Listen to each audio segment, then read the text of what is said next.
जय हिंद दोस्तों, नमस्कार। आज हम चर्चा करेंगे इम्पोर्टेंस ऑफ क्रॉप रोटेशन के जो महत्व क्या है एंड इनकी हमारे मतलब कृषि में लाभ फसल चक्र अपनाते हैं तो उसके क्या बेनिफिट है, किसानों को क्या बेनिफिट है। इससे इससे कई प्रकार के जो लाभ होते हैं हम यहाँ पे लिख दिए। पहले से बोर्ड पे इसलिए लिख दिया कि क्योंकि बहुत ज़्यादा लेंदी वीडियो हो जाता था, इसलिए सोचा कि थोड़ा शॉर्ट में रहेगा तो ठीक ठाक रहेगा। तो चलिए स्टार्ट करते हैं। क्रॉप रोटेशन अपनाने में देखिए पहला मेंटेन क्या होता है, सॉइल फर्टिलिटी। लगातार हम एक फसल के बाद दूसरी फसल बाद तीसरी फसल, मतलब उसमें हमेशा मतलब एक कंटिन्यूअस फार्मिंग ग्रो करते रहेंगे तो हमारी फर्टिलिटी ग्रो रहती है, जिससे बंजर होने का चांस कम होता है, इसलिए फर्टिलिटी बनी रहती है हमारी भूमि की। दूसरा क्या है, रिड्यूस ऑफ द क्रस्टिंग। जो हमारी सॉइल है, मान लीजिए ऐसे सॉइल है, ठीक, नीचे इसके कई परत हैं ऐसे ऐसे। रिड्यूस ऑफ क्रस्टिंग मतलब कि जो नीचे अगर लगातार अगर हम खेती नहीं करेंगे तो ये धीरे धीरे क्रस्ट के रूप में होने लगता है। तो हार्ड, इसी को बोलते हैं हार्ड कैंकर, या दूसरे लेयर को, या तो ये तो हार्ड कैंकर हो गया आपका। ये मान लीजिए फर्स्ट लेयर है, इसी के नीचे आप एक क्रस्ट बनने लगती है, धीरे धीरे धीरे धीरे धीरे ये हार्ड लेयर बन जाता है, जो कि सॉइल रूट मतलब रूट को सॉइल में जाने से रोकती है। तो रिड्यूस, अगर हमारे soil all time in the arable होती है तो इन द क्या होता है कि क्रस्टिंग नहीं बनती है। दूसरा वाटर अवेलेबिलिटी। वाटर अगर देखिए, अगर हमारी जो सॉइल है लगातार कल्चरल में रहेगी, कल्चर फार्म में रहेगी, तो उससे क्या होगा कि जो वाटर अवेलेबिलिटी है, सॉइल स्ट्रक्चर अच्छा होगा। सॉइल स्ट्रक्चर अच्छा होगा तो उसमें क्या है, जो वाटर अवेलेबिलिटी है वो मतलब इसमें जो वाटर रोकने की क्षमता है, जैसे मान लीजिए ये तो डाउन मूवमेंट में चला जाता है अंडरग्राउंड वाटर टेबल में, तो जो वाटर जो सॉइल में वाटर रोकने की क्षमता है वो काफ़ी ज़्यादा हो जाएगी। सॉइल स्ट्रक्चर ग्रो होगा तो वाटर अवेलेबिलिटी को बहुत अच्छा करेगा मेंटेन करेगा। एयर अवेलेबिलिटी, लगातार मतलब अब हम एक फसल जल वाली बो दी, अगली फसल विदाउट जल वाली बोएंगे तो क्या है कि लगातार हमारी फसल जो सॉइल कंपैक्ट नहीं रहेगी तो इसमें इसका जुताई लगातार होगा। एक फसल कटी, जुताई हुआ, फिर बुआई हुआ, तो इसमें जो एयर के पार्टिकल्स हैं ऑल टाइम बने रहेंगे। एयर के पार्टिकल्स बने रहने के कारण क्या होगा कि हमारे रूट का विकास अच्छी तरह होता है, जिसके कारण फसल बहुत अच्छी होती है। तो एयर अवेलेबिलिटी हो गया। And reduce erosion and sedimentation.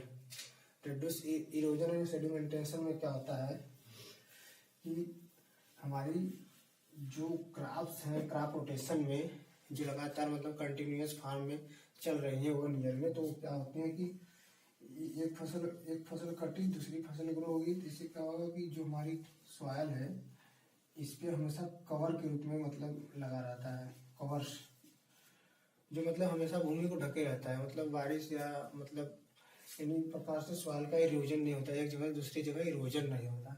और सेडिमेंटेशन मतलब एक जगह जाकर दूसरी जगह क्या है कि मतलब परत के रूप में यह नहीं जमती, सेडिमेंटेशन सॉइल का नहीं होता है। तो ये क्या सॉइल इरोजन को रोकता है। And recycle of the plant nutrient recycling क्यों होता है, इसका इंपॉर्टेंस क्या है कि एक फसल बोए अगर हम मतलब क्रॉप रोटेशन में क्या करते हैं, एक जीरो टिलेज आप देखेंगे कि धान के कटने के बाद उसी में तुरंत एक ही जुताई के साथ गेहूं की बुआई की जाती है। तो उसमें क्या होता है कि उनके जो ठूठ हैं, जो धान के ठूठ हैं, उनको उसी में जुताई करके नेक्स्ट फसल को बो दिया जाता है, जिससे क्या होता है ये सब फसलें और जैसे ग्रीन मैन्योरिंग हो गया, मटर की हो गया, इन सबको इसी में जुताई कर दिया जाता है। तो क्या होता है कि यह जो प्लांट के जो न्यूट्रिएंट है वो भूमि में ऐड हो जाते हैं। तो रिसाइकलिंग हो गया आपका, मतलब वही न्यूट्रिएंट भूमि में फिर एनी टाइम में न्यूट्रिएंट मतलब क्या होते हैं कि लगातार एडिंग होते रहते हैं। अगला है एम्प्लॉयमेंट। हमारी भूमि अगर लगातार अरेबल रहेगी तो लगातार हमें वर्ष भर रोजगारों को अवसर मिलता रहेगा काम करने के लिए। इसका सबसे बड़ा बेनिफिट ये है कि लोकल एरिया के जितने भी वर्कर्स हैं मतलब ऑल टाइम फील्ड में काम कर सकते हैं आपके। एंड अगला है रिड्यूस फर्टिलाइजर्स। अगर देखिए हम यहाँ बताएं कि जब प्लांट न्यूट्रिएंट ऐड होता रहेगा भूमि में तो क्या होगा कि फर्टिलाइजर की कमी हमें मतलब फर्टिलाइजर की जो आवश्यकता होगी वो कम पड़ेगी, और आवश्यकता वो कम पड़ेगी तो हमारे इनकम में बचत होगी। इनकम में बचत होगा तो हमारा लाइफ साइकिल स्टैंडर्ड होगा। लाइफ साइकिल स्टैंडर्ड होगा तो इंडिया का इनकम बढ़ेगा। देन मोर मनी जब अगर हम लाइफ आपका क्रॉप रोटेशन बहुत अच्छा रहेगा तो एक फसल के बाद दूसरी फसल से हमेशा बेनिफिट होता रहेगा। कभी भी मतलब क्या होता है कि एक फसल नष्ट होगी तो आपकी एक फसल से आपका मतलब उत्पादन मिल जाएगा और हमको लाभ हो जाएगा, जिससे क्या होगा मोर मनी हमें जो कि मनी की अवेलेबिलिटी हो जाएगी और मनी हमारे पास आ जाएगा, मतलब प्रोडक्ट को अपने मार्केट में बेचकर तो मोर मनी अधिक धन कमाया जा सकता है। And reduce financial risk. इसमें क्या होता है कि एक फसल मान लीजिए एक फसल दूसरी फसल तीसरी फसल ऐसे का जब क्रम में बोए रहते हैं तो एक फसल आपकी नष्ट हो गई तो आपका जो यहाँ पैसा इन्वेस्ट हुआ था, जो पैसा यहाँ पे इन्वेस्ट हुआ था तो उस पैसा का मतलब भरपाई आपके मतलब दूसरी फसल से कर सकते हैं। मतलब आपको पूरे एनुअल में मतलब क्या होता है कि रिस्क नहीं लेना पड़ता है, मतलब उसकी वजह से पूरा आपका साल बर्बाद नहीं होगा। दूसरी फसल से तीसरी फसल से आपका क्या होता है कि पैसा आ जाता है। तो ये हो गया रिड्यूस फाइनेंशियल रिस्क, मतलब फाइनेंशियल रिस्क नहीं रहता है। और वाटर कंजर्वेशन। वाटर कंजर्वेशन में क्या होता है कि वाटर को हम कंजर्व कर लेते हैं। बारिश होने के बाद होता क्या है, अक्सर आधा तो रन ऑफ करके चला जाता है, दूसरी जगह बह के चला जाता है, और क्या होता है कि कुछ अंडरग्राउंड हो जाता है और कुछ कैपिलरी फोर्स जो होते हैं वाटर के अणुओं को अपने अंदर बांध के रखती हैं, जो कि अगर हमारी स्वाद ऑल टाइम एरेबल रहेंगी तो इसमें क्या होता है कि एग्रीगेट करने की क्षमता बहुत ज़्यादा हो जाती है, जिसके कारण पानी को रोके रहती है। तो वाटर कंजर्वेशन, पानी की कमी हो जाएगी। पानी क्या मतलब ज़्यादा मतलब आपको लगातार सिंचाई नहीं करना पड़ेगा, जिसके कारण क्या होता है आपकी वाटर कंजर्वेशन हो गया, मेंटेन हो गया। और होल ईयर यूजेज लैंड, आपका पूरे साल भूमि यूज होता रहेगा, मतलब वेस्ट नहीं जाएगा। कि मतलब क्या होता था पहले एक फसल लिए और ऑल टाइम फैलो कर देते थे, जिसके कारण वहाँ की इनकम कम जनरेट होती है। आज की डेट में मतलब इतना फैसिलिटी है जिसके कारण आपका ऑल टाइम जो लैंड है हमेशा उपयोग में रहती है, भूमि हमेशा उपयोग में रहती है। एंड अगला नेक्स्ट देखते हैं डिजिट मैनेजमेंट।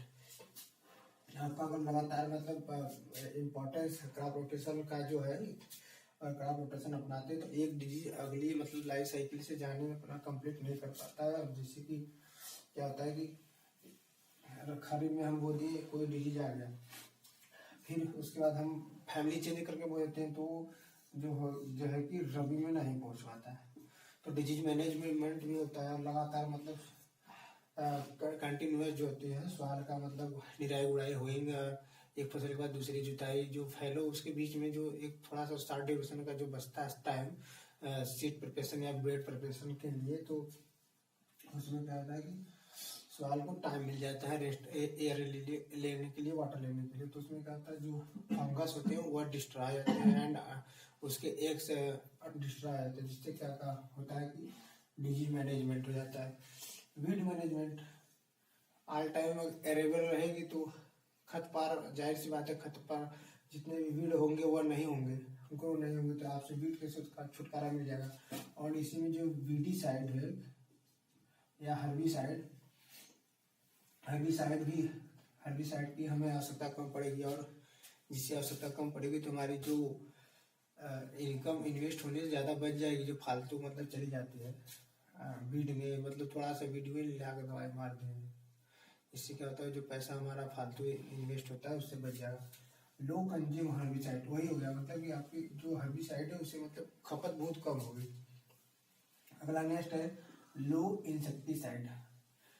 जब अब देखिए क्या होता है कि बहुत से मतलब हम लोग वीड होते हैं, तो खर जो इंसेक्ट के अंडे होते हैं बहुत से वीड के होते हैं अराउंड, और अब क्रॉप पे तो होते ही है, मतलब क्रॉप एक फसल के बाद दूसरी फसल बोएंगे, तीसरी फसल, इन लोग का लाइफ साइकिल बीच में हम लोग डिस्ट्रॉय कर देते हैं। लेकिन बट कुछ एक सीजन तक इन लोग का लाइफ साइकिल चल जाता है, ऐसा बात नहीं है, मतलब कुछ हद तक। लेकिन इससे क्या होता है कि जब वीड नहीं रहेंगे फील्ड में, तो एक्स उनके नहीं रहेंगे, और मतलब जो फंगस वंगस नहीं करेंगे, तो क्या होता है कि इंसेक्टिसाइड जो हमें यूज करना होता है ज्यादा, मतलब देखते हैं पत्ती छेद में ला के इंसेक्टिसाइड मार दिए सामने से, फिर एक 2-4 पेड़ में कहीं लगा मार दिए सटासटा। तो इसमें क्या होता है, ये मतलब बहुत ज्यादा इन्वायरमेंट में भी इफेक्ट करता है, जो मतलब रिस्क जाता है वाटर उसके साथ चला जाता है, इन्वायरमेंट में भी चला जाता है, इन्वायरमेंट में प्लस सॉइल वाटर के अंदर में चला जाता है, और ग्राउंड वाटर में जो हम पीते हैं उसको हम कभी जब सॉइल साइंस पढ़ाएंगे उसमें नेक्स्ट में चर्चा करेंगे कैसे इफेक्ट होता है सॉइल वाटर जो इंसेक्टिसाइड यूज करते हैं हम। तो लो कंज्यूम ऑफ द इंसेक्टिसाइड हो गया। एंड अगला है न्यूट्रिएंट मैनेजमेंट। न्यूट्रिएंट मैनेजमेंट मतलब कि आपका मतलब इसका जैसे रिसाइकलिंग में प्लांट न्यूट्रिएंट कर देते हैं, तो न्यूट्रिएंट की आवश्यकता कम पड़ती है लगातार, मतलब आपका क्या है कि लगातार ये जैसे सॉइल हो गया, मान लीजिए एग्जाम्पल के तौर पर समझाते हैं, सॉइल हो गया, सॉइल में अगर हम यहाँ पे सैलो रूट वाली फसल को बोते हैं, तो यहाँ पे हमारी जो न्यूट्रिएंट है ये बचा रहता है, यहाँ से एब्जॉर्ब हो गया, यहाँ पे बचा है, तो अगली बार डीप रूटेड बोएंगे तो यहाँ से एब्जॉर्ब कर गए, फिर यहाँ पे इसको मौका मिल जाएगा लेने के लिए। तो क्या होता है, न्यूट्रिएंट मैनेजमेंट लगातार सॉइल में बना रहता है, और कोई मतलब फसल पे इसका ज्यादा इफेक्ट नहीं पड़ता है। अगला है ग्रीन मैन्योर। जैसे कि अब हम इसमें कभी कभी क्या होता है, फील्ड को रेस्ट देने के लिए इसमें ग्रीन मैन्योरिंग करके अब धान से पहले क्या करते हैं कि 1 महीने पहले या 1.5 महीने पहले उसको बुआई कर देते हैं, और 1 महीने पहले ही उसको एक हफ्ता पहले उसमें क्या करते हैं, धान को रोटावेटर से कटिंग कर दिया जाता है, जिसके कारण क्या दिक्कत हुआ, और यह ग्रीन मैन्योर के रूप में कन्वर्ट हो जाता है। और फैलो टाइम में भी ग्रीन मैन्योरिंग हम कर सकते हैं, उसमें कोई बात नहीं है। रबी सीजन में मटर की फसल को, मटर की तुड़ाई करके हरी मटर की जो है उसको फिर ग्रीन मैन्योरिंग कर दिया जाता है। And reduce green houses gases, जो ग्रीन हाउसेज जैसे मीथेन है, कार्बन डाइऑक्साइड है, क्लोरोफ्लोरो हो गया, SO2 हो गया, तो जब इंसेक्टिसाइड एंड दलदली हमारी भूमि नहीं होगी तो इनसे ग्रीन हाउस गैस निकलेगा ही नहीं, तो लगातार मतलब कंटिन्यूस फार्मिंग खेती होता रहता है, जिसके कारण ज़्यादा दिक्कत नहीं होता है। और ग्रीन हाउस जो गैस है इनका भी इफेक्ट बहुत कम पड़ता है हमारे इन्वायरमेंट पे, हमारा इन्वायरमेंट भी संतुलित रहता है और सब कुछ मेंटेन रहता है। जब ये रहता है तो हाई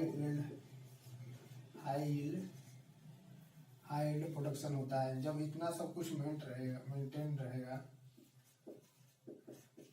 हाई यील्ड प्रोडक्शन, ठीक, हाई मतलब जो हमारे क्रॉप्स का हाई प्रोडक्शन होता है बहुत हाई यील्ड रहेगा।